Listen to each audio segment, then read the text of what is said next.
Hello, Cannabis World. This is your host, Patrick Joseph, with a tutorial on genetics. These are 5 marijuana seeds in front of you.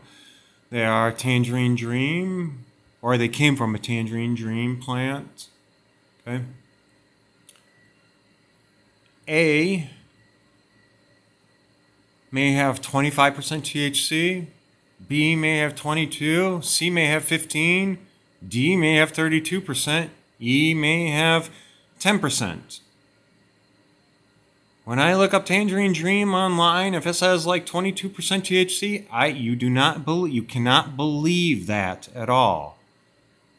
Because the genetics have altered in its seed. Unless you took the exact same plant and bred it with the exact same self, then this would be an exact copy of the plant. But it is not. Okay? This one might be male. This one might be female. Any one of these could have a multitude of different types of genetics.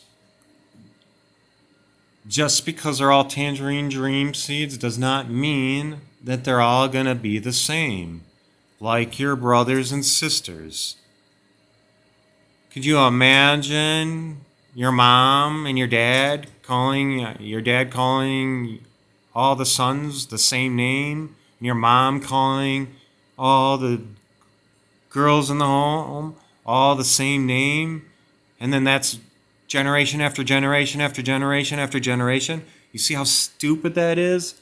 That makes absolutely no sense. This is no longer Tangerine Dream. I can call this whatever I want. And since I have a seed and I created a seed, I get to, under common law, I can trademark and patent this if it's good enough. Another thing about the genetics is that, we'll get back to that, is this one might have taste, this one may not.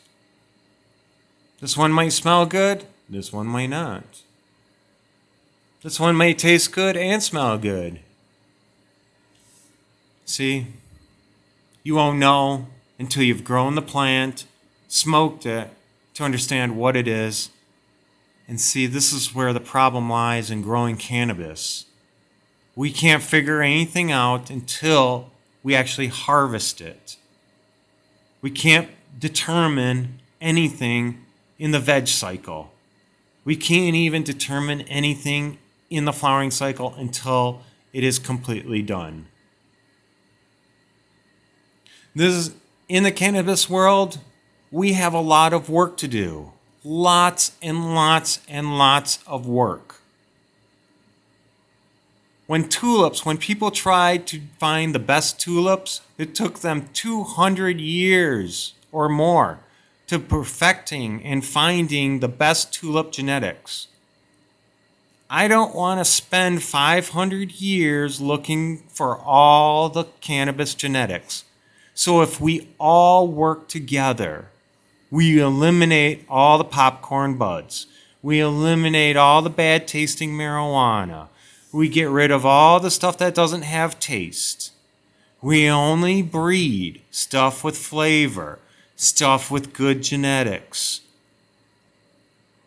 It's the only way that we're going to stop a lot of the problems that are having with marijuana today.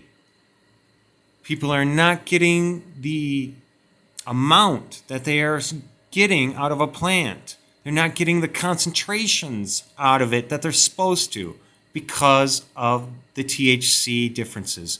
If we all work together, weeded out plants that have 15% and had plants that have 30% and 28%, and we bred those together, we'll have stronger plants. And that's the idea.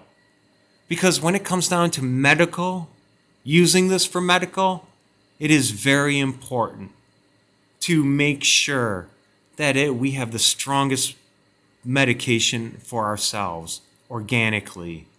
So we don't have to rely on Percocets or any type of non-organic chemical made in a laboratory. Well, this is your host signing off about genetics and rambling on about anything else about cannabis, okay?